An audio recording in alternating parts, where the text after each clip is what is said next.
Philosophers have said that there are only 7 stories we keep repeating throughout history. Tonight, we're going to pick one and tell it again. This is The Treatment, a podcast about stories with your hosts Billy Beck, Cody Beck, and Mark Lucas.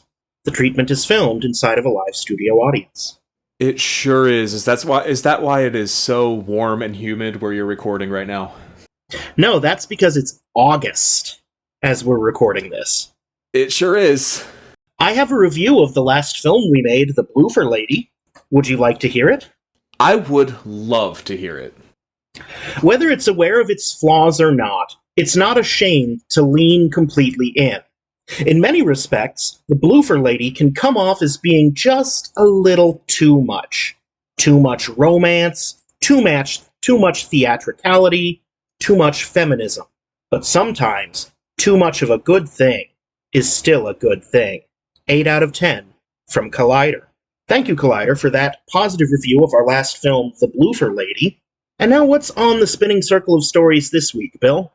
On the spinning circle of stories this week, we have Snow Queen, Romeo and Juliet, Handful of Spiders, Isekai, Hansel and Gretel, Chosen One High Fantasy, Unproblematic Teen Boner Comedy, Rumpelstiltskin, and Dog, Cat, and Mouse. And let's see what the circle has for us today. The circle is landing on Isekai. Fuck, I knew it was gonna be this one. Alright, Isekai is one of mine. Okay, weeb, describe what an isekai is. I like how you call me the weeb, but then you correctly pronounce it. This isn't like an old folktale or nursery rhyme. No, it's kind of more of a genre. Let me get the legal definition. So according to Wikipedia.org, I wouldn't want to besmirch them like that. Isekai, which is a Japanese word meaning different world, another world, or other world, is a subgenre of Japanese fantasy and science fiction that revolves around a person or people who are reincarnated and have to survive in another world. In this new world, the person usually gains formidable powers or some other importance that they did not have in the previous world. So a Connecticut Yankee in King Arthur's court is an isekai. The Wizard of Oz is an isekai. The Gospel according to St. John is an isekai.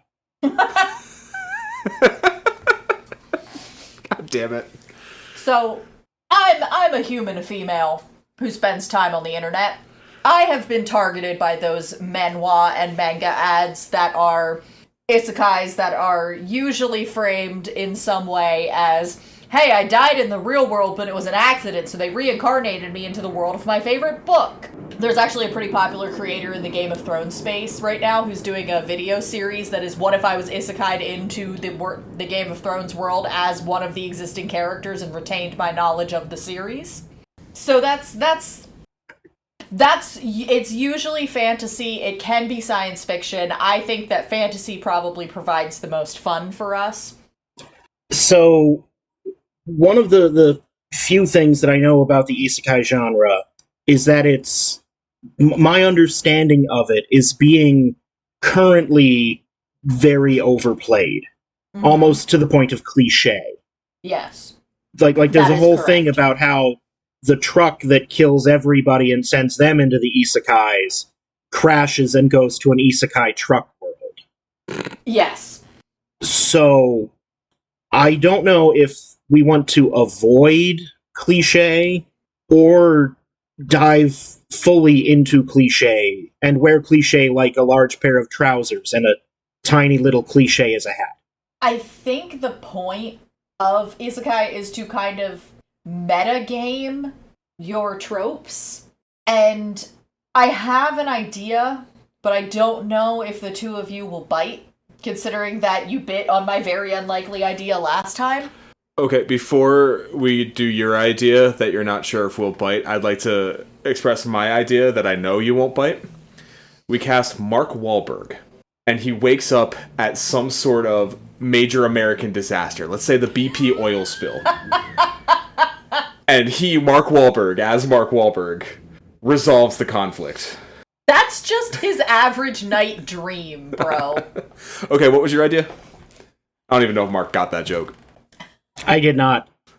It's a common thread that for a while, Mark Wahlberg kept casting himself in and producing movies that was like, if I was there, I would have stopped the Boston bombing. If I was there, I would have stopped the BP oil spill. If I was there, I would have stopped 9/11. Yeah. I see. Kind of like Jason Bourne, but dumber. I said Mark Wahlberg. So, my idea was the D&D movie, like the sequel to the D&D movie, but the actor actually gets sucked into it during a either script reading or a pitch meeting. So, like, Chris Pine gets pulled into the world of the D&D movie sequel. Kind of like Galaxy Quest. A little bit, yeah, except it's in the actual D&D world instead of the human world. Is Galaxy Quest a reverse isekai? Yes, but it's also a space Three Amigos. It's not a reverse isekai, because that's kind of like... Because it's science fiction. Not to fully reveal my own weebitude, but one idea that I want to bring out as something just to consider. This is I hate admitting that I've ever watched an anime, but there was one anime I watched like 2 episodes of called The Devil is a Part-Timer. Uh-huh. Which is more in line with a reverse isekai, where like the demon lord in the fantasy realm gets brought to modern-day Japan and has to work a part-time job in a konbini. Yes. I fucking hate that I know what a konbini is. I thought it was like a McDonald's. I thought it was straight It might up be. It's been a fast while food since place. I've watched. But the idea that I want to put forward is, what if instead of playing the isekai straight, we try and do something like that, where instead of a boring schlub from Earth goes to fantasy realm and gets like video game powers? What if the super-powered white knight savior of the world gets brought to here where his powers don't mean shit? Kind of like the first Thor movie. I mean, I've never seen a movie. So, in the first Thor movie, he gets punished, stripped of his powers, and dumped on Earth. So it would be like that, except in that world it would be fantasy. That's just fish out of water, though, at that point. That's true. Retains his powers? Yeah, I think if we did something like that, they'd have to retain their powers. So, minor spoilers for a show you're watching, if you ever get this far. There's an isekai episode of Supernatural where the actors and the characters switch places, and the actors have to deal with the shit that's happening in the show, and the characters have to confront the fact that their lives are made up, and they get really angry with the writers, and yell at them for ruining their lives. I'm looking forward to that. I think that's in, like, season fucking 13 or some shit. I mean, isn't that just classic postmodern, one of the 3 postmodern stories? You know, like the classical man versus man, the modern man versus self, the postmodern man versus author. Yeah. You know, I like that your shtick is that you're pretending to be dumb, but you're actually the smartest of us here. I don't know what you're talking about. This is a tweet that I read. Was that actually based on something? You can't read! Stop! Well, yeah, but it had pictures. You're getting your lore confused. As long as I'm briefly denting that kayfabe, I will point out that I have not seen Thor or Thor 3, but I've seen Thor 2. You've only seen the bad one? It's the worst one! I also didn't see Iron Man or Iron Man 3, but I saw Iron Man 2. It's better than Thor 2, but it's still like the second worst one! Oh my goodness. You've seen the bad ones. That's assuming I've ever seen a movie, which I haven't. So focusing back in on Isekai. Yeah. I mean, do we... Go ahead. I was gonna suggest the wrinkle of one character from a fictional world into another fictional world, but I don't know if that's like too hat on a hat. So... Put an anime protagonist into something. I'm just thinking, like, what... we need to, like, iron out a setting here. Yeah. And I think the door to that location is, what is our tone? I assume we're gonna go comedic. I mean, we don't have to, I feel like it's. I don't remember the last time we've gotten very silly. It was Don't Be Late was our last straight up comedy. Yeah, it's been a few episodes. An idea I have is, do we want to mess with form and Roger Rabbit this, or Cool World this, where it's live action in an animated world, or vice versa? I mean, we haven't done that in a while. We haven't blended those two in a while. I think 12 Dancing Princesses... Kind of did, yeah. It wasn't in the same world. It was like our live-action characters entered a hyper... Yeah, it was like an oversaturated colored world. Yeah. But it wasn't animation, you know what I mean? Mm-hmm. I just don't know how to do that without just ripping off Space Jam. I feel like with Isekai, the other thing we need to do is pick an established world that has enough flex for us to play in. Or pick a world that is vague enough for us to play in. Yeah, like... we changed the name of this world so we wouldn't get sued. Like right now, I'm playing the second Ni no Kuni game. Huh? It's on Game Pass. If you have Game Pass, check it out. It's fine. Both of the Ni no Kuni games kind of take place in a really, really nicely bland world. We got all the fantasy things. We got a desert place and a grasslands place. There's a winter place for all you winter people. Come on out. They're all really nice and unspecific. What about generic...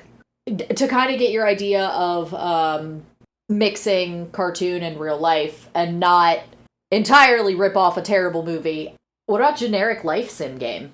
It's funny, because I was also thinking about you jumping into a world you like.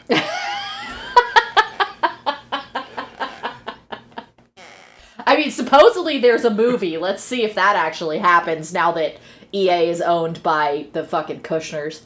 My suggestion was going to be Cody gets teleported into the God So Nooniverse. Oh god, no! And that universe sucks! And has to use her knowledge of Greek myths to get out. No! That universe sucks! I would get murdered by aliens immediately! Here's a bad thought. Okay, so have you ever seen the movie Her? Yes. I haven't, because I haven't seen a movie. But how, like, he falls in love with his phone, and it's a sad romance movie with sad piano? Yeah. Husband and wife couple. The wife really likes, like, The Sims. Or, off-brand, legally distinct simulation. She gets transported into The Sims, and he still has to care for her.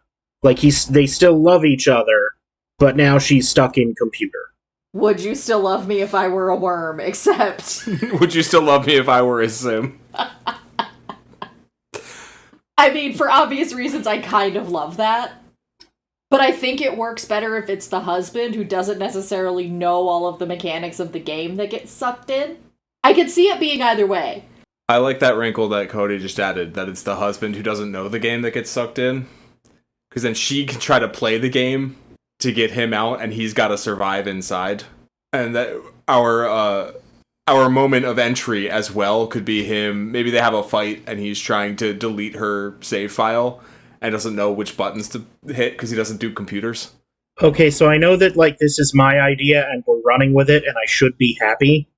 Yeah. But here's the thing: this is I think I've made it clear that I don't like scary movies, and I don't like horror and slasher, but even less than that, I think my single least favorite genre is drama with sad piano music.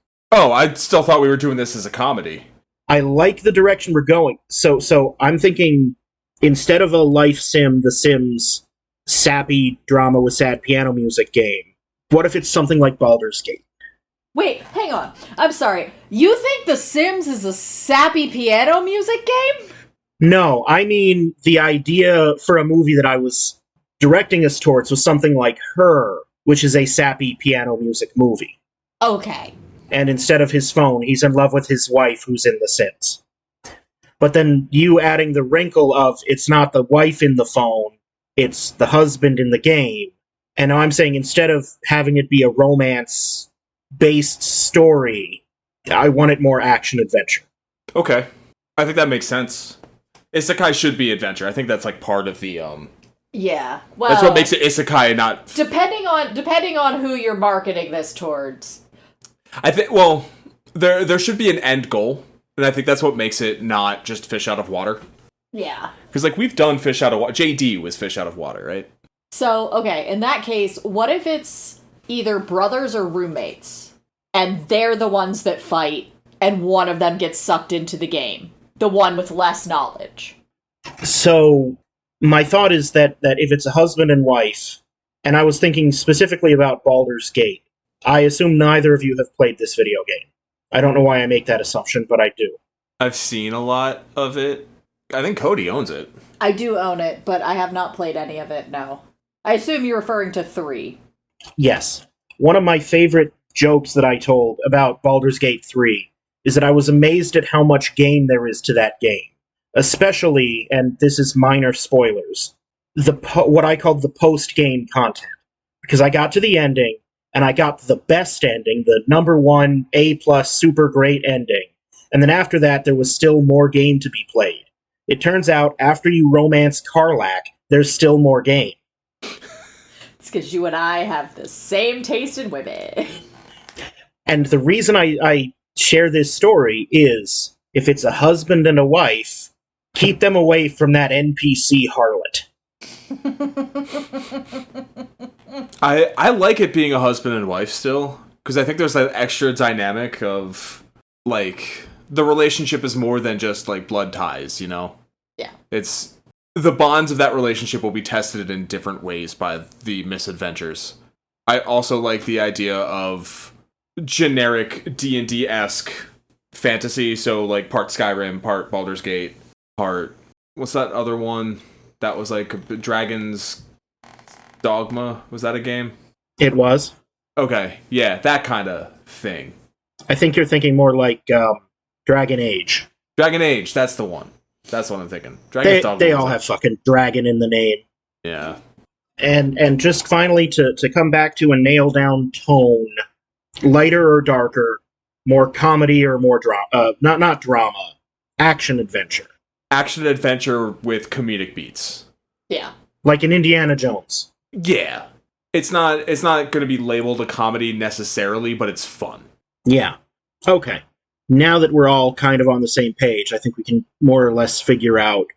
I'm thinking this is probably going to be a 7.5 actor, 7.5 acts. What do you think? So 3. You're laughing, though. You let me stew in that quiet for an uncomfortable amount of time, but you're both laughing. Laughter has a lot of meanings.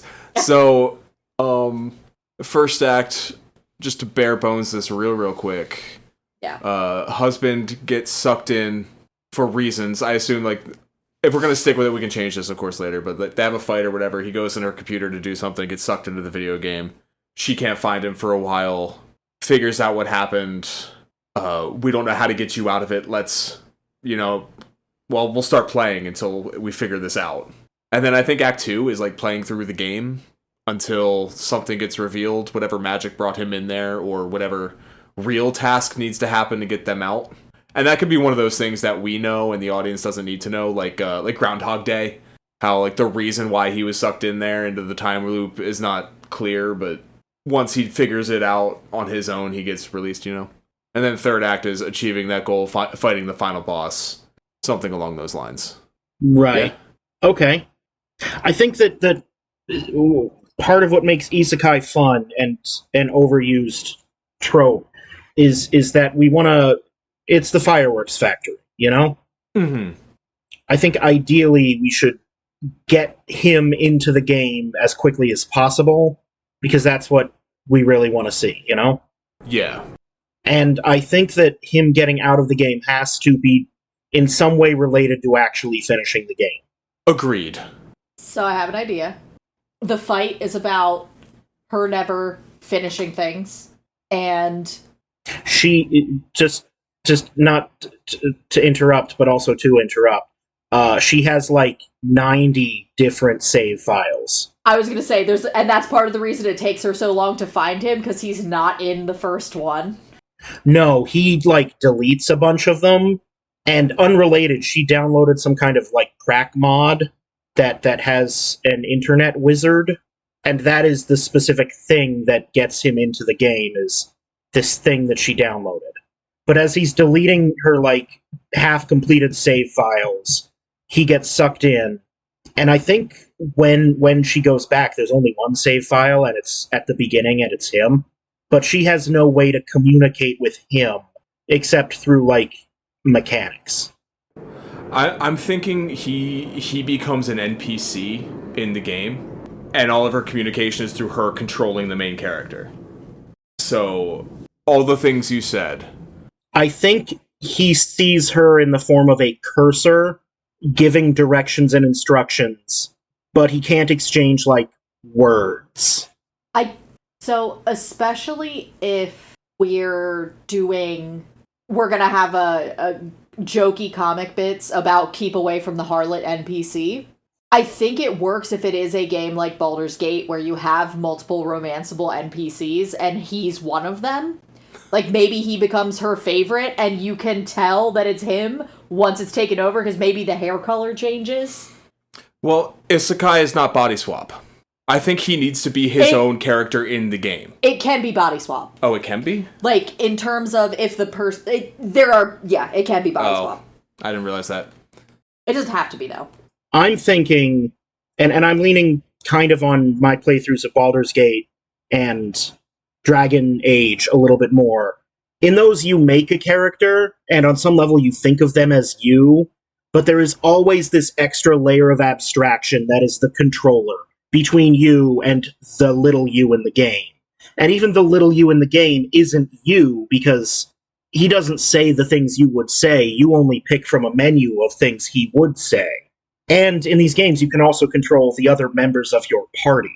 So I'm thinking he replaces her... In Baldur's Gate, they're called Tav. But he replaces her, like, custom character. And she sort of controls the other NPCs, but can no longer control him, specifically. So, I want there to be no room for doubt in her mind of what has happened. Because I think the B-plot of this should also be her trying to not reveal to the real world what happened to her husband. Like, calling the office and lying about him being in the hospital, and then, like, it's his mom's birthday, and he has to, like, come up with a reason to not go to the party and shit like that. Like, I think there needs to be that element of that as well. Because that's what I would want to see, is that kind of fun in games. And I don't know if... I think it's easier to write a character that 100% believes that what happened in order to go through the hoops that she's going to have to go through. And to make her 100% believe, I think that it needs to be explicit that it's him. Like, it's a new character, or the character model is just him, and he's jumping and waving at the camera going, hey, it's me, get me out of here. You know, something very clear. Mm-hmm. Kind of like the later acts of Free Guy, which is still a stupid title. Yeah, because no one fucking calls it a Free Guy. Yes, like, he can communicate directly with her. But she can't communicate directly with him.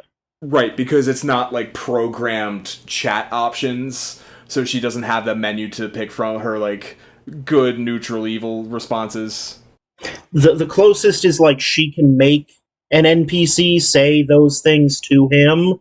Yeah. And, you know, she can, like, click on things and give orders, you know, go here, attack that. Yeah. Kind of like, Hunger Games, when Katniss is trying to decode the signals that Haymitch is sending her, he kind of has to do that with, like, the canned dialogue options and, like, the tasks that she sets. So it's like the character, he can tell she's annoyed with him because the characters all start using the snippy dialogue options. Yeah, I think there's some fun games to be had there. Mm-hmm. With that one-way communication. Like that sequence in The Martian. Yes. When they're trying to figure out how to communicate. It's a good place for jokes and fun. So the structure of this video game then is one in which she controls a party? Yes. Okay. So she's not playing as a character in this. She is almost like an RTS, like a StarCraft. But not like the full army side of it, just like 4 or 5 units. There is movement and combat. The insert character, like Mark said in Baldur's Gate 3, it's the Tav, and that's like the custom character. Mm-hmm. It's like D&D, except you're playing everybody's character at the same time. Yeah, I was just thinking, do we want to have the effort of her having an avatar or not? No, because he's taking the place of what would have been her avatar if it weren't for magical shenanigans. Okay. Yeah. Like, if we want to go this far, we can have one of the tech or the wizard characters be like, oh, well, when you deleted this save file, you accidentally deleted just the tab, and that sucked you, whatever. Like, that's the hand-wavy explanation of why he takes that role. Maybe when she boots up the game, she only sees that one save file and thinks that before he went missing, maybe he's even been missing for a while at this point, when she boots up the game. And it opens up to, it opens up like a Legend of Zelda does, where, like, your main character, after you create the avatar, like, wakes up in bed, and then, you know, the first NPC arrives and brings you into the story. And she sees that there's only the one save file, and she boots it, and she thinks, oh, he must have accidentally deleted all of my saves when he was trying to make his own character. Oh my god, he made it so good, it looks just like him. And then the character's like, wait, what the fuck? Where am I? I don't remember this beginning. Can anyone hear me? Wait, what the fuck? Yeah, I think it needs to be established pretty quickly that, like, she realizes it's him. Yeah. I think it's moderately important that we establish this early on so that we're not confused about it later. The story of the game is, like, pretty simplistic. They wake up in the capital. He gets woken up in the capital city as first NPC is like, we've got to get out of here. Something terrible is happening. And you find out later it's that the Demon King is taking over. They flee to, starting level forest and have to get allies from Desert World and Waterland and Snowville to come back and overthrow the Demon King and bring back peace. Yes, and I think it's important that he's kind of doesn't pay attention when she's playing this game, so doesn't know any of the story beats. And also, I think he needs to be kind of I know this is rare in the modern age, but he needs to be someone who's kind of, like, dismissive of video games in general. And, like, that's kind of why they have this fight. Like, maybe he's... Okay. He's not, like, a tech guy. Maybe he's I don't know, maybe he's a science guy. And he also just doesn't like fantasy. He's an architect and a reader. Yeah, let's not discredit. Villainize readers. Shut up, bookie. Can't spell literate without litter. How do you know? See, that actually kind of reinforces the fact that I can't read because you... You absolutely can, you're right. It's a silly joke. It's a really silly joke. So, I think Cody said it earlier, it could have been you, Mark, that their argument is over her not finishing things. So I'm imagining a scene, like you do, Cody. Sometimes you tell me how your Sims are doing. And I patiently listen because I love you and I like to hear the things I like to hear you excited about things you're excited about. But we have a scene where that's happening, and she's created a new character and trying a different route through this. And then he just asks her, like, have you beaten this once before? No, I haven't. I gotta do it the perfect way. See, we can throw some of me into this character too, Cody. I was gonna say, this is starting to feel like an attack, guys. But that's what their argument is about not finishing things. And it starts from this game. And she storms off to mom's or something for a reason. I don't know, we'll figure that out. Because I want him to be left home alone. And he gets like, alright, let me see what it is about this game that's so exciting, but also, like, impossible to finish. And, Mark, you mentioned mods. So I like the idea of him booting it up and just getting absolutely absolutely Dark Souls worked. And the, like, opening beats of the game just completely demolished. So he goes online to download a new hack or a new mod. He does Googles. And Google AI tells him this mod will make it easier. And he downloads it and installs it, and that's what sucks him in. The mod itself also being written by AI and is a rogue AI, and the mod replaces the Demon King. So to get out of the game, he has to finish the game. And it relates to how it brought him into the game. I actually really like that. I like most of that. Okay. I don't like it being an AI. Okay. This is a movie. We can get a little bit more like fantasy with it. I want it to be like a magical entity that happens to live in the internet. I want it to be an evil wizard. He downloads an evil wizard. He thought it was weird that he could get a mod for this game from an Etsy witch, but here we are. A wizard, that's the thing you use to install things, right? Okay, install with wizard. And the wizard doesn't replace the Demon King, but exists in the game alongside the Demon King. Because the Demon King is like the thing that ends the game at, beat him, the end. What he gets bodied by in the beginning is not realizing you're supposed to run from that fight. So the Demon King kills him each time, like when he tries, and the first NPC is like, just run, we can't fight him. Thinking, this is a game, games are meant to be played and won, I've just got to beat the Demon King. Not realizing that you're not supposed to beat him yet, you have to run away and come back later. Spoilers for the opening 12 minutes of Kingdom Two Souls. Or like that bit in Skyrim where the dragon shows up. Yes, spoilers for the opening of Skyrim. Or I think that happens a few times in the Yakuza series, like when Joe Ammon shows up in Infinite Wealth. Spoilers for late game Infinite Wealth. No, that's like mid-game, bro. That's chapter 8.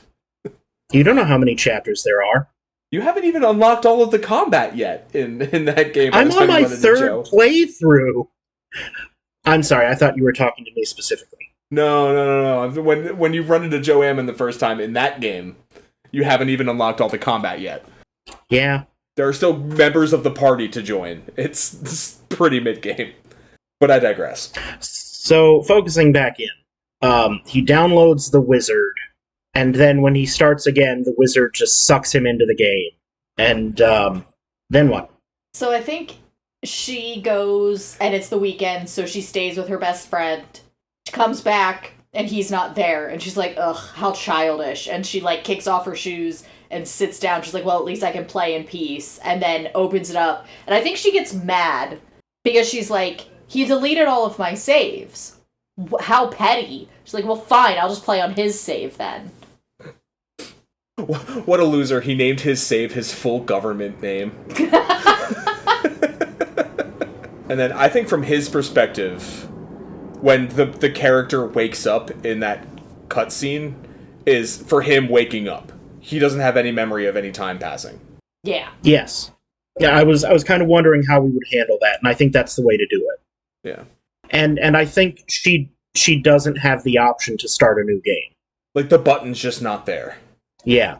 And we can establish that she does it all the time. Like, I think the opening sequence is her starting a new character, building the character. The button is there. When she goes to click on it, an image appears above it, like superimposed above it, of the wizard, and like in Jurassic Park. Yep. Yeah, that works. Because we also have to kind of clue her in on this evil web wizard. Yeah. And I think she gets mad again. She's like, he installed a fucking mod. He played this game for, checks time, 25 minutes and had to install a mod.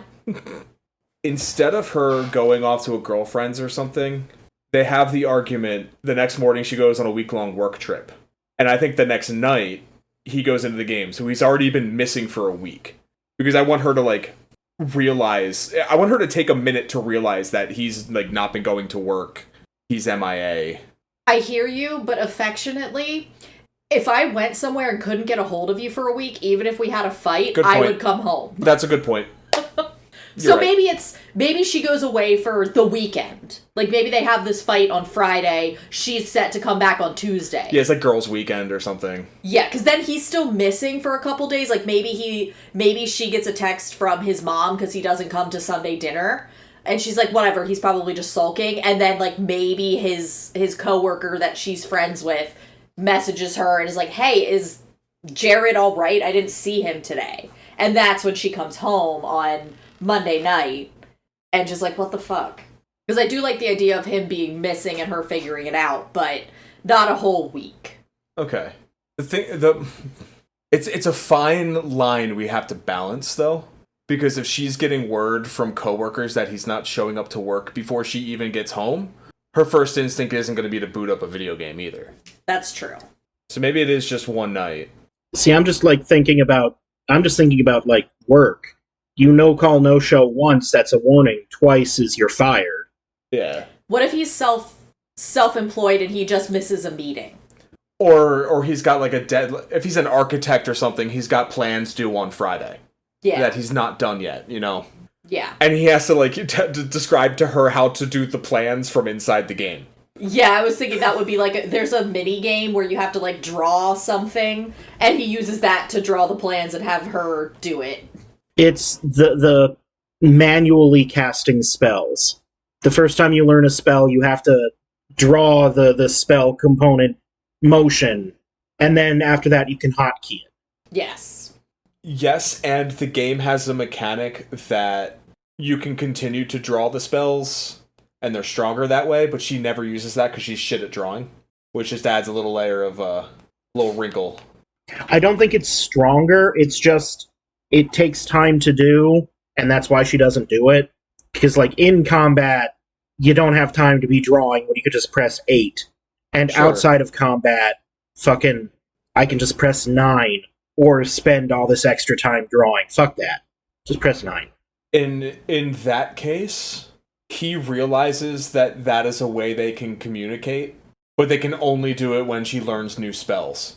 So there comes a point in the game where she's not going to learn any new spells and they can't communicate anymore. If you only do it the one time before you learn it, you know? Mm-hmm. So that could even be an emotional beat towards, like, the climax, where she learns the Godbringer spell that's, like, summons a meteor that destroys whatever. And this is her last... She's not sure if beating the thing will bring her husband back or just end the game and kill him completely. So she uses that last time to write I love you in the spell thing, and he sees it. I think there should also be a beat where he realizes, like, slightly earlier that there's a spell she had... Everybody keeps talking about this, like, super powerful spell, but she's deliberately not... Because she knows it's the last spell. And it's the double whammy of it's the last time she'll get to communicate with him, and also she's never learned it before. Mm-hmm. She's never gotten this far. Yeah.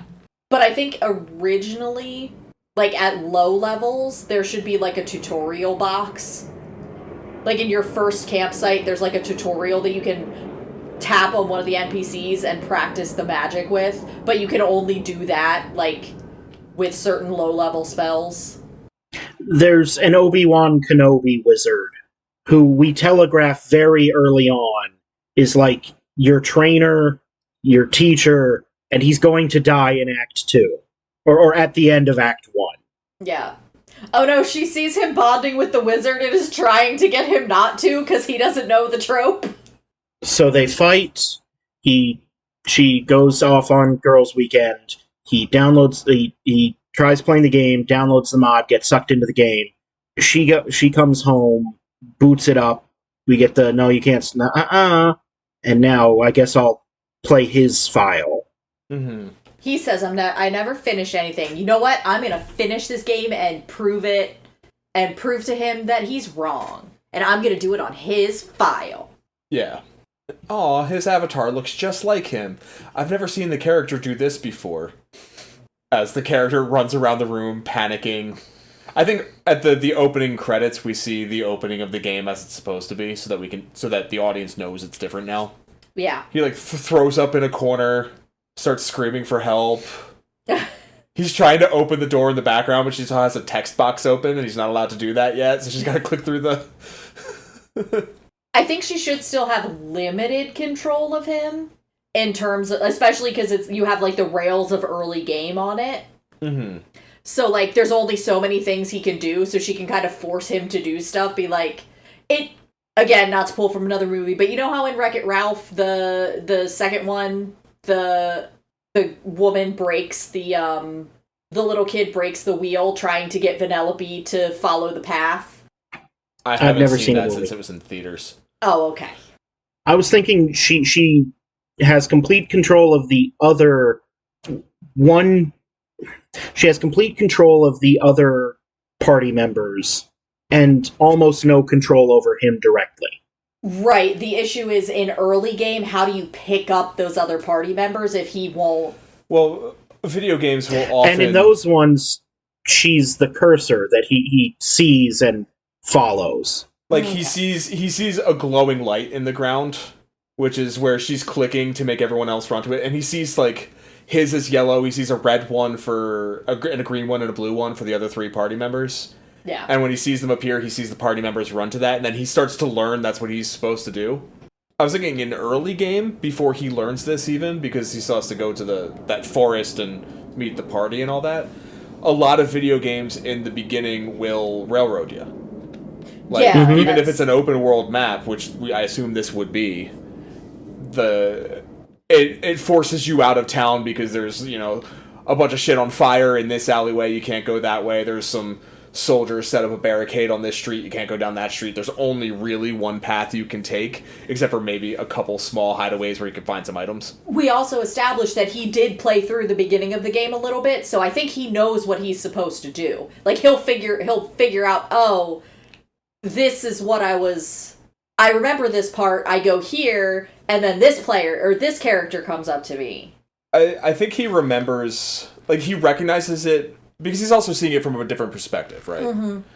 So it takes him a minute to recognize that he's in the room from the game. I think it's once he's out in the capital city that's under attack from the was it Demon King? Yeah, let's go Demon King. He recognizes exactly where he is and what's happening.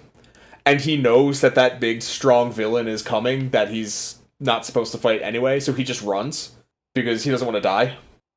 I think early on we see the cursor, and over time we physically see it less and less as we start seeing, like that, you said, the circles they run to. Yeah. I don't think he sees the cursor, though. Because he hasn't figured out to run from the Demon King. I think he figures it out intuitively once he's in the game. Like, all of a sudden, oh, here's this monster that I couldn't beat when I was controlling this character. How the fuck am I going to beat it when it's just me? I don't have items, I don't have weapons, I need to run. Which is what he should have known to do all along, because it's a role-playing game. But now that he's forced into the role that he's playing, he understands that he needs to run from this fight. You know what I'm saying? Yeah, maybe he, understands the NPC differently now that they're looking at him and telling him we need to run. Yeah. And now that he's looking at the monster that he kept trying to fight and sees that it's 16 feet tall with leathery black wings and breathes fire. I have a compromise on the cursor thing. He can't see the cursor, but he can see, you know how sometimes the special objects will be, glowing? Yeah. He can see that, and other people can't. And that's why everyone's like, oh, you must be a mage. He's like, no. Maybe he can... To take it back to, the Isekai, he can see the menus when they appear. I was just thinking about that. I think the world pauses around him when menus appear, but he can't see them. See, I think he can see them, and he's the only one that knows they're there. I don't think he can interact with them, but I kind of like the idea. He can't interact with them. He can see them, but he can't move. Yeah. And so this is, the first time he's seeing it appear and... run, it starts out with attack being highlighted by default, but then it moves to run. And then when time starts again, he's like, I should run instead of fighting. Yeah. And above game, it's her, yeah, I know, this is the part where you gotta face the Demon King, see he's too strong, and run away. She's, sleepwalking through this. She only hovers over attack because she's like, I kind of want to see him get worked out right now. No. Now, is this a game... How do we want to handle game overs? Do we want to have a life counter? Do we want to have a live, die, repeat? If he dies, for him, he just wakes up and they try again? Or do we want to have it permadeath?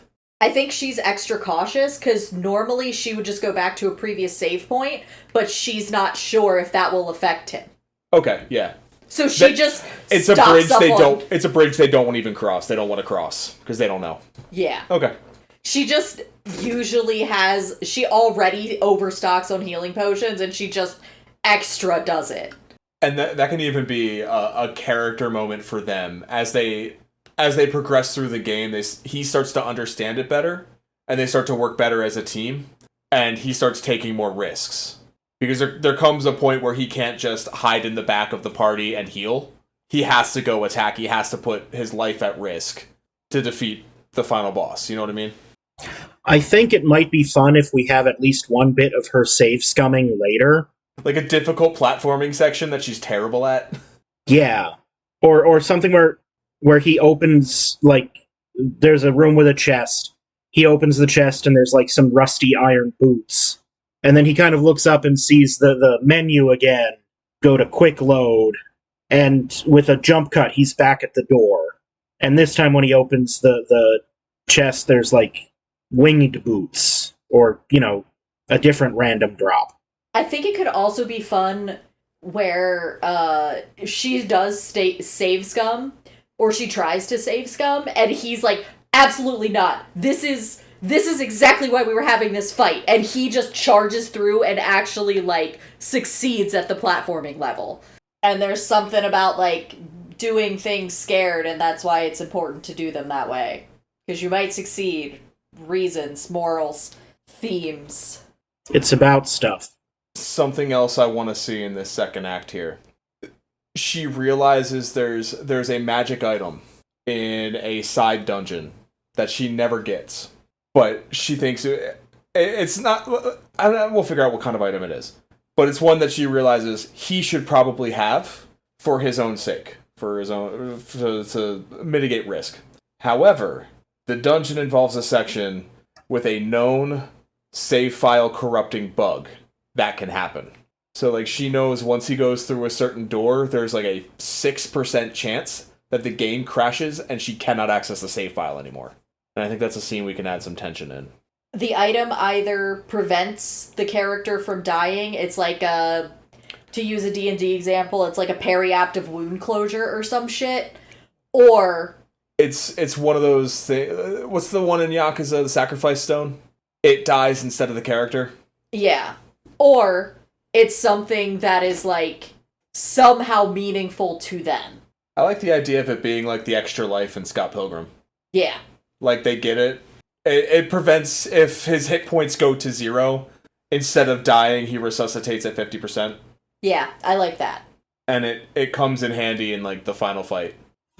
And also the tension of the game-breaking bug. She has no way of communicating to him that that's possible. So he has no idea that he's at risk. So, after they flee from the Demon King, they teleport to faraway woods. Or at least from his perspective, it's teleportation, because suddenly they're just there. Big reaction, did I just fucking teleport, holy shit moment? Where am I? How did I get here?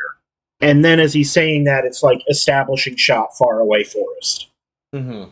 The location text appears on the screen and he sees it for the first time? Yes. Yeah. Alright, let's fill this party out.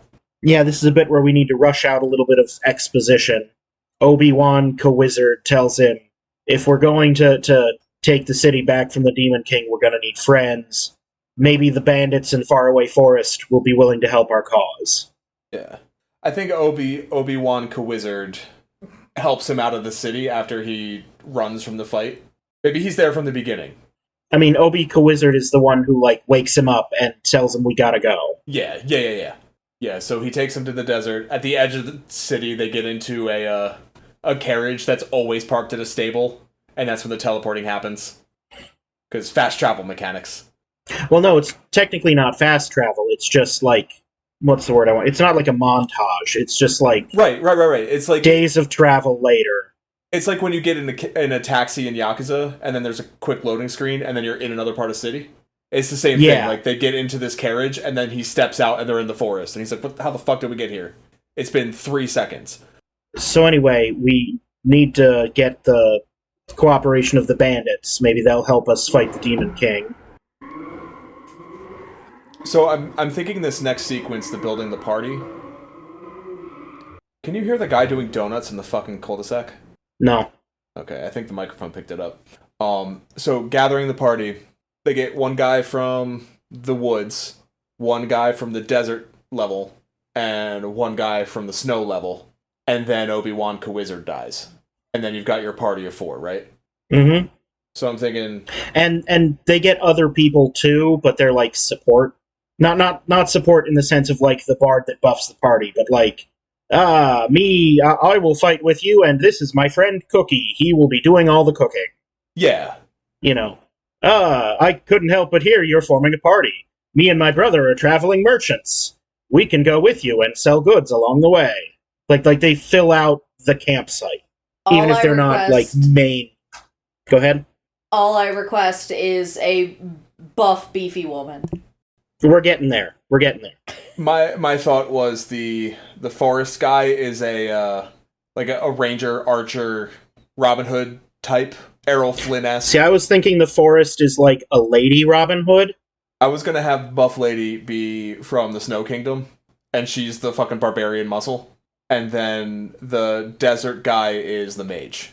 Yeah. And then Cookie comes with Robin Hood, and we can decide on the Robin Hood gender. Why decide? Non-binary. I like it. Fine by me. Elven in appearance. Very androgynous. So gathering the party. Because now we gotta write out a video game. Well, we don't really have to write out a video game. That was my whole point of making this as simple as possible. Yeah. But at what point do we go back to her? Because I feel like this is the point to go back to her. Mm-hmm. I think at some point in this sequence, he needs to do something completely out of the ordinary that makes her realize it's really him in there and not just an avatar that looks like him. Like, the clues are there, but he's got to do something that snaps us back to the real world. Maybe he yells out her name. Like, he sees the menu pop up again, and she's applying experience points or something. And then he just looks up towards where the menu is, and as soon as it goes away and he can move and talk again, he just... Steph, is that you? Are you playing right now? And that's what freaks her out. Yeah. And I think we can have a scene here where he's communicating at her, and she's trying to figure out a way to communicate back to him. And mostly at this point, it's just acknowledgement. Maybe something like, Jess, are you playing right now? Can you hear me? If you can hear me, make him walk over there. And then the blue circle appears, and, Cookie walks from the cook pot over to the fireplace. Mm-hmm. And then she realizes that there's this spellcasting mechanic that she can use to communicate one-time messages. So she's trying to rush him further into the game to get there, because that comes in the second area when they go to the sand area and recruit that guy, is when you first get that mechanic, because that's when you introduce the spellcaster. No, I think Wizard Obi-Wan gives you your first couple of spells, because he's the teacher in the tutorial, and he doesn't realize that that's what's happening. So he doesn't realize that she's making the wizard talk to him. So he's like ignoring the wizard trying to talk to him and like yelling up at the sky to talk to her. If you have a moment, I want to... Wait. Jess, can you hear me? If you have a moment, I'd like to... Give me a second. Jess, I need to... And then in the real world, we see her like... When she realizes... Talk to the fucking wizard, you piece of shit! What I'm saying is, like, she jumps into his menu and starts adjusting his stats to bump his spellcasting to get that first spell faster, because she knows it happens at level 4 or whatever. So she's dumping experience in, and it's making the wizard... It, like, activates the wizard to come talk to him, and he's ignoring it. I'm just imagining, his little character's yelling at the screen, breaking the fourth wall, and she's just, like, stabbing the button on the controller or on the keyboard, and it's just like, talk to the fucking wizard, you piece of shit! Talk to the fucking wizard! Wizard! Wizard! What gets him to do it is she hovers over the quit in the menu. And he's like, no, don't quit. I'm sorry. What do you need me to do? If you have a moment. What? I'd like to teach you about spells. You may need this soon. And he like holds up a big scroll, and like an outline appears, and it's like, to cast the candlelight spell, draw this symbol. Try it now. And instead of filling in the outline, it writes in kind of shaky, can you read this? I have an alternate idea for this. Instead of the drawing the sigil, or whatever it would be, it's say the magic words, and she actually says stuff into the microphone. And it's the same thing where, like, once you say it one time, and then it just becomes hard-coded in, and every time you press 8, it casts the spell. And it uses your fucking recording of you saying it Okay, but wait, I love that, because what if the verbal component for the final spell becomes I love you? Because of what we established earlier. Mm-hmm. And an early common one, she wastes just be like, fuck you. So every time he's doing something simple, like, it's just, fuck you. I think when you do that, like, it records your voice, plays it back, and, like, asks you to click yes to confirm, or try again. And so on this first one, we can get, like, a couple of goes with the first spell. But once you confirm it, then you can't go back and do it again. Yeah. You know what I mean? Yeah, that works. So we can have little snippets of conversation here. But to move forward, they have to lock something in. Yeah. To cast the candlelight spell, speak into your microphone and say the word candlelight. Speak it now. Can you hear me? Is that correct? Yes, I can hear you. What's going on? The button redo hovers. I don't know. Is that correct? What do you mean you don't know? What mod did you download? Is that correct? It's a good runner. And I think it's a fun runner that we play up the video game of I both love and hate when games are like, are you sure? And I think a later one, they're having a conversation in this same way, but Obi-Wan Kewizard has, like, duct tape around his mouth, so you just hear... Because he's still going through the vocals of all that. I think instead of duct tape, it's just him holding his hand over his... Same thing. Same idea. Just immediately this NPC talking gets fucking annoying. Okay. And I think this little conversation ends with her saying, I'm gonna do some digging and figure out how to get you out of here. And is that correct? What am I supposed to do? Try your best? Is that correct? Yes. So the spell that he casts to see is try your best. If we're sticking with that idea that... Yeah. I like that. So that every time he casts Candlelight, it's his wife telling him to try your best. And I think that's cute. She's getting ready to do some research, and she goes to close the game, and he tells her, wait, I don't know what's going to happen when you do that. Maybe don't. So she leaves the game running, and when she's not at her computer, because the camera's not moving, there's a limit to how far outside the camp he can go.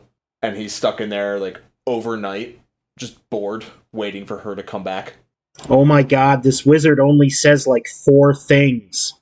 Cookie hasn't cooked shit! I don't think he ever, like, in the game, he doesn't get hungry. Yeah. It's not one of those games with those mechanics. He doesn't get hungry, he doesn't get tired. Food is just buffs. And sleep is just regaining hit points. Mm-hmm.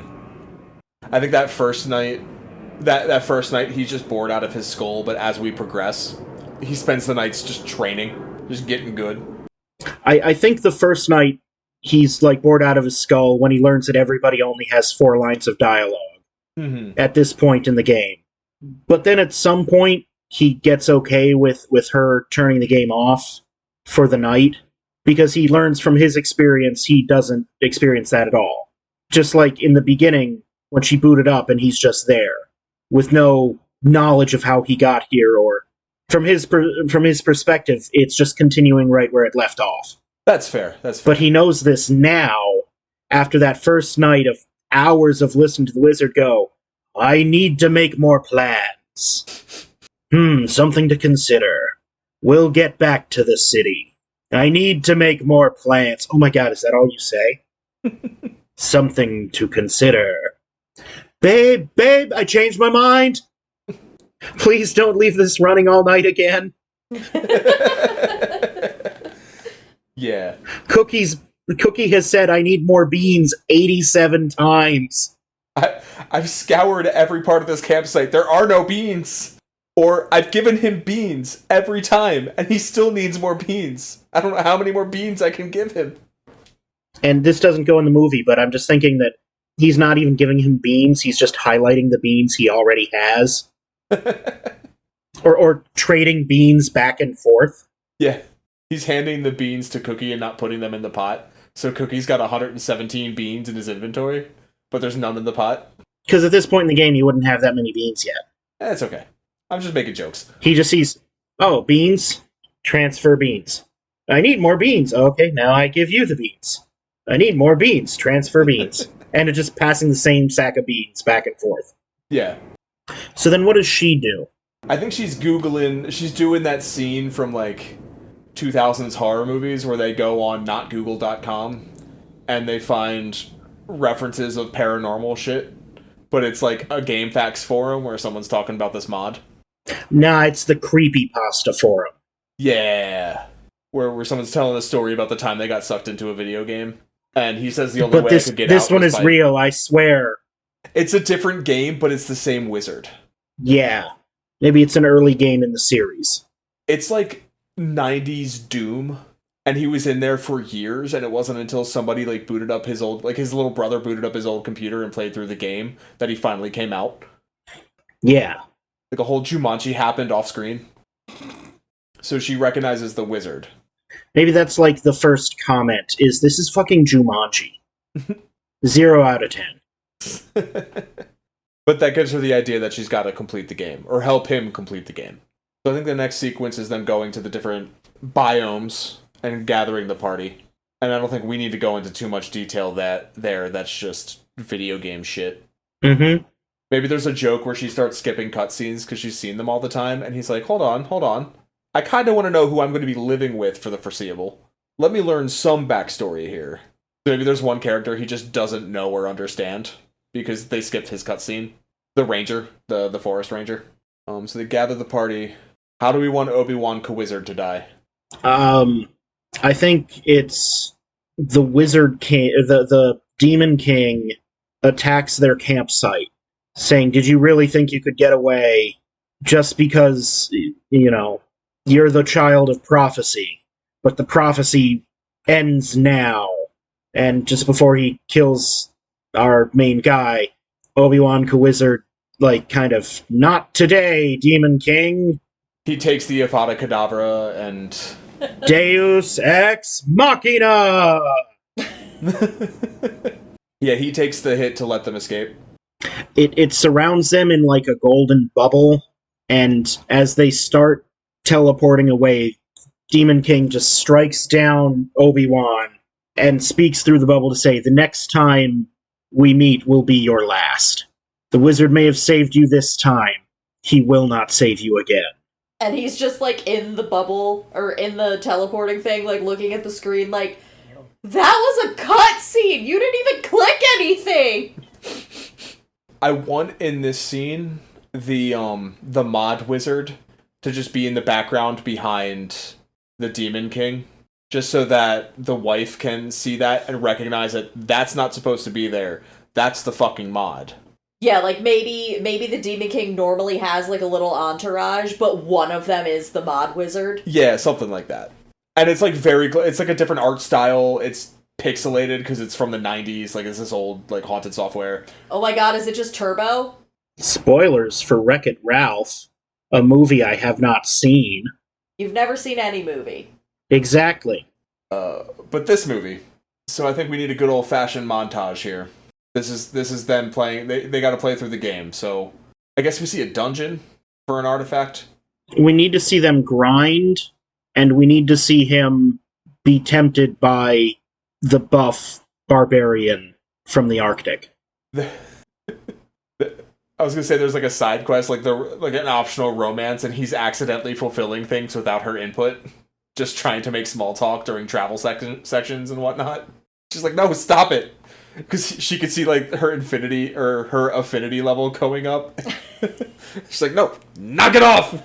I will quit!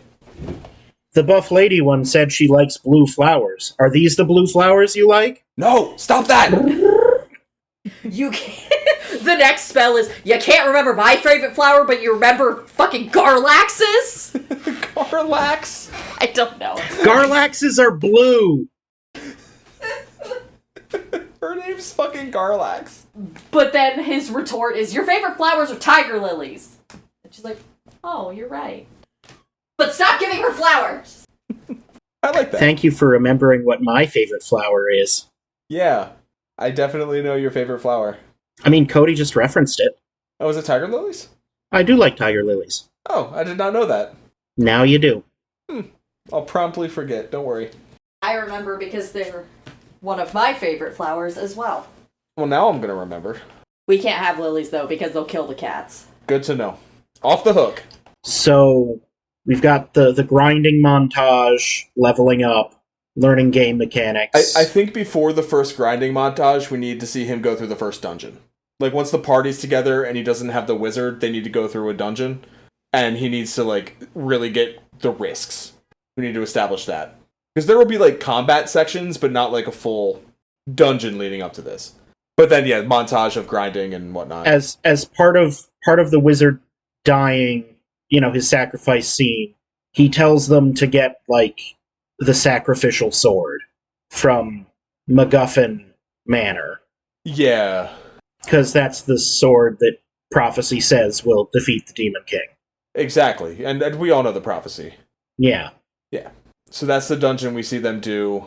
And maybe that's also the dungeon where there's that side item that has the risk. You know what I mean? I think because this is a story dungeon, this should be, like, a little bit easier than some of the side quest ones. So maybe he gets a little, overconfident. Yeah. I think he uses a crossbow. Yeah, she makes sure he has a ranged weapon. Like, I think he should see her interacting with his inventory and removing, like, sword, dagger, knife, and then putting in crossbow. She's switching all his items with the ranger and making the ranger fight up front. The reason I want him to use a crossbow specifically is because I feel like that's easier than a bow, even. I mean, it's basically a gun that you pull back. Yeah. We say ranged weapons, but shooting a bow is actually, like, hard, especially if you want to hit something with it. I sucked at archery as a scout. Yeah, I've tried a handful of times in my youth and was never good. Now, rifle, awesome. I can hit anything at any range. Skeet shooting? Nah, not gonna happen. Archery? Not in a million years. Rifle, I can hit a gnat's eye from 100 yards. Good to know. So yeah, they go to MacGuffin Manor, the ruins of the ancient MacGuffin people, where the Sword of Prophecy rests. They crawl the dungeon, gets into scraps. He's offended that she's relegated him to healer. Like, the crossbows, she gives him a crossbow and all of the health potions. I think there's a bit where they have to pick his class, and she makes him a cleric, and then his clothes are kind of magically superimposed into robes, but like healer's robes. Yeah. I like a gag of putting him in different clothing for different situations. I am not wearing this. Sorry, honey, I can't change it. That's programmed in. And then in the climax, in the final fight, she changes him to like a paladin, and he's got the big armor and a big sword and shit. Just a little quick gag of, I am not wearing this. Then he sees the menu open up, and the cursor hovering over it with, like drag and drop into inventory, sexy sleepwear. It's like, you know what? Cleric's robes are fine. I'm okay with the robes. Just a little gaming joke. I like it. So they crawl through I want him to be kind of a coward in combat, but also, like, he still gets, like, a bat or something with the crossbow. They get the special sword. And then, yeah, montage. Grinding, more dungeons, more items. Affinity levels with the party go up. We can have him unlock a date scene with the buff Arctic woman. And she keeps manually picking the bad choices to make the date not go well, even though he's verbally saying the right choice. Is he actually attracted to Garlax, the buff Arctic woman? Yes. See, I want to say no. He's just kind of unintentioning his way into the romance plot because they made it super easy to do. Okay. Yeah, no, there's more opportunities for comedy there. He doesn't fully understand that that's what he's doing. Yeah. Okay. Yeah, no, I see the vision. Like, kind of from his perspective, it's just, oh, that one said that they like blue flowers and cupcakes. So give them all of my blue flowers and cupcakes. And, oh, this is starting something different. Why are the graphics better now?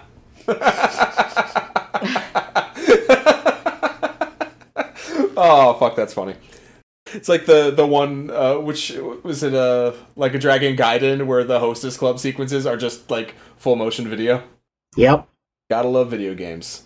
Alright, so I think we need to have a bit in this montage where he recognizes how much time has passed, and while they're grinding and going through dungeons and progressing in the video game, he's also walking her through the architecture shit so that she can get the project in under the deadline. Yeah. Because I think it would be an interesting wrinkle if their starting argument was about her not finishing things, but he's been struggling to finish this one and could have had this done months ago, but he's also been struggling, and it's only by working together that the two can both achieve their goals. Themes. It's about stuff. Maybe he gets, like, inspiration from the game. Like, he stops and looks at a building for a while, and, yeah, draws inspiration. I like that. Maybe the project isn't, like, a final design, but more of a project vision. Mm-hmm. So it's part of a proposal. Yeah. Maybe it's because this is more creative than he's comfortable being, and that's why they have to work together. Yeah. She helps him zhuzh it up. He's particularly inspired by the campsite in the dungeon. And he's like, this is the lobby for the building. Babe, can you, like, make a print screen of this? And add it to that project under work stuff? Project 2? This is what the foyer should look like. Without, like, the skeletons. Keep Cookie, though. I need more beans! I'll get you your damn beans! Now I like that. So now we're building up towards the final fight. I think all of the B-plot stuff is resolved before the final dungeon. The Bowser's Castle, if you will. The assault on the city. Yeah. What is all the B-plot stuff, and how do we resolve it? Well, it's they get the proposal in under the deadline. Oh, that stuff. Yeah, the stuff we just talked about. Okay. Anything about his mom and her birthday? Nah, I don't think we need that. That's superfluous. Okay. We can have bits where, like, they're in the middle of a sequence during the montage and, like, people are calling and reaching out because no one's seen him. Like, we can have a scene there where wife is talking to mom, but I don't think it needs to be important. It would just be for jokes. Alright, so final assault on the city. Do we want to have their final conversation before or after the assault part? Because you and I both play video games. I'm imagining this being a big boss run. Not boss run, but like a big run to the boss of a lot of combat in difficult areas. And then the final boss fight is the end of this video game, right? Yeah. Their last conversation opportunity, the last spell, is that before or after the run to the boss? Does it happen right before the boss or right at the start of the city assault? I think it's at the start of the city assault. Okay. Or midway through the city assault. They first make their way to the temple, and it's in the temple archives that they find the last, the ultimate spell that will defeat the Demon King. Daylight. Or Mornstar, or something. Meteor, or... I like Daylight and Mornstar because they're more like, specifically, not just space, but also like light and holy and good. God Ray. Yeah. So he's in this moody temple, and they're having their final conversation. I think here is where she confesses that she's tried to beat the game before, but she can never beat the final boss. Which is why she keeps restarting the game. Or, how about this? She always stops playing here because she knows in the next sequence, everybody else in the party, like, canon dies. Like, they cutscene die. Yeah. And so she has to tell him that here. Like, everyone's gonna die. You have to do this. You have to beat him alone. And I'm not sure what's gonna happen when you do. I don't know if this will get you out, or... I mean, does she tell him that? I think she can keep the doubt that it will... But her doubt shouldn't... his doubt shouldn't be whether or not it will work. He should assume that if he beats the final boss, he'll go back to his world. His doubt should be whether or not he can do it. Her doubt, we can add that level of, will this even work if we want to? But I don't think she should relay that to him. He's got enough to worry about. You know what I mean? And then it ends with, I love you. Yeah. Whatever happens, no matter what happens next, I love you. And this is all being told through a priest at the temple. Yeah. With the, her actual voice, the spell thing. Yeah. So he moves through the next section and watches his new friends die. Yeah, fighting from the temple through the streets to the castle, and then up through the castle to the throne room. One last comedic bit, because he advanced the romance subplot, he gets a bonus cutscene when Gerlax dies. Gerlax. There's like an extra romantic moment in that cutscene. No one's happy about it. Yeah, he works his way up to the throne room. Last combat, uses the Sword of Destiny or whatever. The Sword of Destiny and the God spell. Let's do the bit where he goes in there and he fights it, and it's a hard battle, and it's like real action-y sword fight and magic and shit, and he wins, and then he sheathes the sword and he's like, yes, why hasn't it worked? Why aren't credits rolling? And then the health bar refills, and this like the phase 2 final form, and that's when the it takes a while to build up the mana to use the spell, but it's when he's like on his last couple HP is when she has enough to hit the spell.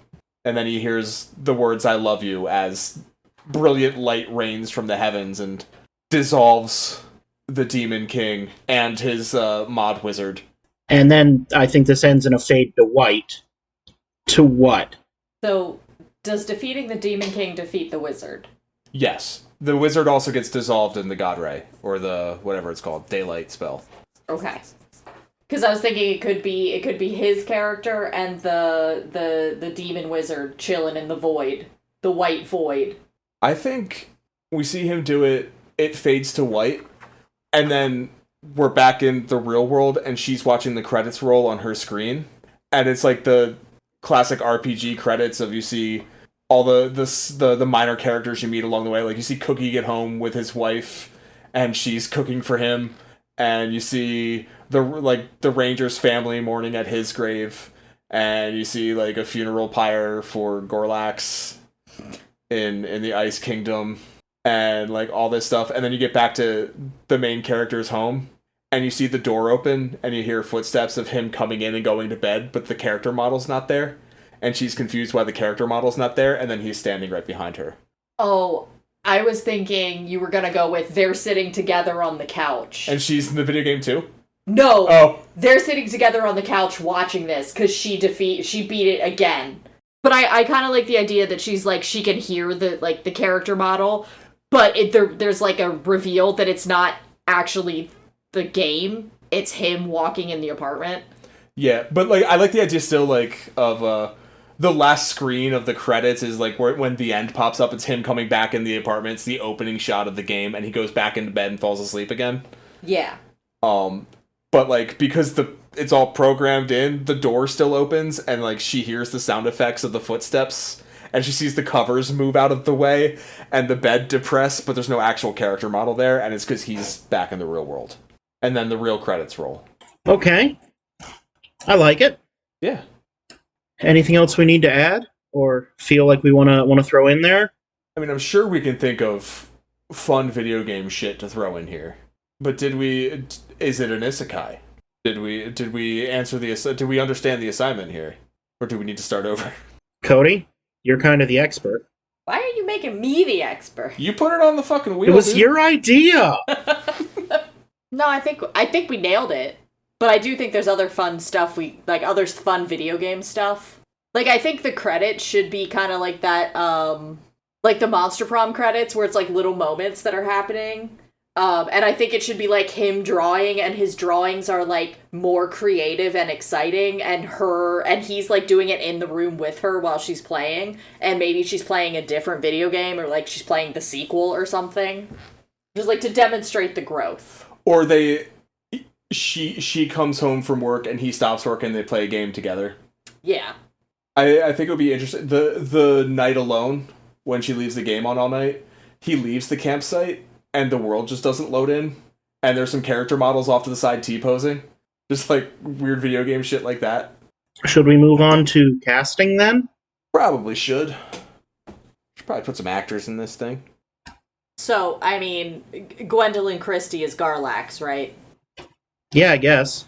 If it's not Gwendolyn Christie, it's Michelle Rodriguez. That's so similar to her character in D&D, though. I know, that's the joke. I know, but I'm okay Gwendolyn Christie. Elliot Page for the Ranger. Yeah. For the guy, Nicholas Galitzine. How do you pronounce that, or how do you spell that last name? Galitzine. As our main dude? As our main dude. Okay. Imagine him not with all the CGI muscles. Oh, he was in Masters of the Universe. Okay. Yeah. Yeah, he looks so much better with longer hair. Oh no, honey, we can't use him. He's an Arsenal supporter. Yeah, he's out. I'm not serious, Mark. That's a good cast. I would really like Jim Varney for Cookie. Unfortunately, he's very stubborn and refuses to give up his current role of being dead. Can we do Harrison Ford as Obi-Wan Kowizard? Yes. If not him, Jeremy Irons. Ooh, I have a fun idea that I need to confirm before I give it up for public consumption. I hate when I have a good idea and then it's like, that actor's been canceled. For me, it's not always canceled. A lot of times it's either they're dead or I don't realize that, like, they're the twins from Ocean's 11 Okay. for the traveling salesman. Oh, yeah, that's a good idea. Andy Serkis as whatever goblin creature from the desert is their spellcaster. I think that's an opportunity there. Yeah, the Red Mage. Yeah. Have we cast the wife yet? No. I had an idea, but it disappeared. My idea was Zendaya, but that's overdone. Yeah, but like that's kind of the vibe I want. I want And then I looked at Letitia Wright, and then I remembered she got canceled. Oh, she was the Shuri? anti-vax. Yeah, Shuri. Well, we're already including Andy Serkis. Oh, is he a shit too? Honey, you watched his terrible Animal Farm. I don't know how much of that blame I would place on him. He was wearing a Pro AI hat that was a joke on a MAGA hat at the premiere. Instead of Andy Serkis, Doug Jones as the creepy little guy in the. I'm going to say 2 names for the wife and see if either of them are ones we like. All right. Anna Girardot, Girardot, and only one N in Anna. Okay. And the other name is Carla Simone, that's hyphenated, Spence. I see why you picked Anna Girardot. Is she Mercedes in Count of Monte Cristo? Yes. What? I'm sorry, what was the second person, Mark? Carla Simone Spence. Who is also in Count of Monte Cristo. Yes, thank you for identifying where I'm pulling from. I like Carla Simone Spence. Yeah, I like that too. Especially this movie needs some melanin. Yeah. Can we get Dev Patel somewhere? Dev Patel is the Demon King. Alright, accepted.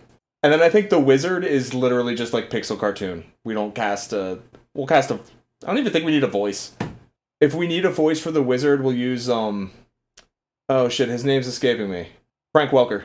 He's still alive? I think so. Is he he's the one who does all the animals in cartoons, right? Frank Welker is still alive. Is he the voice actor I'm thinking of though? I want the guy who makes all the animal sounds in movies. Are you thinking Alan Tudyk? Yes. No. I'm not thinking Alan Tudyk. It is Frank Welker? He voices Nibbler Cujo in Futurama. Cujo, you said? Yeah. Yeah, that's what I'm thinking of then. Yeah. He's the voice of Scooby-Doo.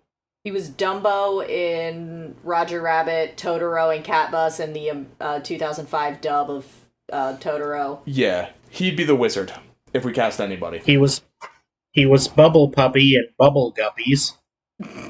Everyone likes Frank Welker. Okay, is there anything else that we need to cast? I don't think so. Did we land on a cookie? By the way, I thought you were being very intentional with that, because I was like, haha, that's funny, it's like the guy from Atlantis, and then I realized you were literally thinking of Jim Varney. I specifically said we can't have him because he's dead. I know. But if we can't have him, who can we have? Tim Blake Nelson. We do love Tim Blake Nelson. Okay. How about Willie Nelson? We can use him as a traveling bard in a scene. And does this one get a title? Oh, it should probably have one. Oh, God. Do we want to go the true isekai route and do the stupidly long, absurd title? that explains in way too much detail. Help, I'm an architect and I got caught in my wife's video game. See, I don't think that we're playing it, like, playing with the tropes enough to do that. We didn't go with the wearing a cliche as a hat route. That's fair. Jumanji 6, don't worry, The Rock's not in this one. How about we come up with a name for this fantasy realm that the video game takes place in, and then title it Trapped in That Place. Trapped in Neverwood. There we go. Just gonna quick Google, make sure that's not a thing. I mean, we could also do Escape from Neverwood. Or just a Neverwood, assuming that's not a thing. There's already a video game called Neverwood. Fuck off. How about Netherwood? Trapped in Netherwood? Why don't we just name it after the MacGuffin? The Sword of Prophecy? I'm not seeing any particular things with that. I mean, there's a book with that title, but nobody cares about books. Well, who wrote the book? I don't know, I'm just seeing it on Google Books. Stephen King. Never heard of him. The thing is, like, I want the title to also jump out of, like, the trapped in a video game element. Yeah. Like, we don't like the title Free Guy, but it's clear what that entails. Or, like, Ready Player One. Yeah. Can we do something with, like, download? Or mod? It doesn't make sense thematically, but I think it's a good title for a movie, New Game Plus. Okay, that works. I was just using a fantasy name generator and came up with Khoria, Khoria. So either New Game Plus or Trapped in Khoria. I think we test both titles in different markets and we Edge of Tomorrow this shit. Yeah. I legit don't know what that movie's actually called anymore. Live, Die, Edge of Repeat. Tomorrow? I mean, it's called Edge of Tomorrow. The DVD I have from the library says Live, Die, Repeat / Edge of Tomorrow. It's based on a book called All You Need Is Kill, which is a great title. And then poster? I imagine it's the computer screen. It's him standing on, like, a cliff overlooking the city and a mountain in the distance, and that's all on a computer screen with Trapped in above the computer and Khoria on the screen. Okay, yeah. That works. And the Khoria is in, like, the in-game Here's Where You Are font? Yes. Yeah. Okay, that works. Yeah. May release. May not. We'll see. We'll see. We'll find See out. if we can pull some strings with Paramount. Can we not work with Paramount? None of them are good. Whatever. But yeah, I think that releasing this in the month of May is the move. I feel good about this one. This is a fun fantasy romp. And I don't think we tread too hard on the Jumanji tropes. I think we're doing okay. Well, this has been The Treatment, a podcast about stories. And we've been your hosts, Mark Lucas. Billy Beck. And Cody Beck. And we'll see you at the movies.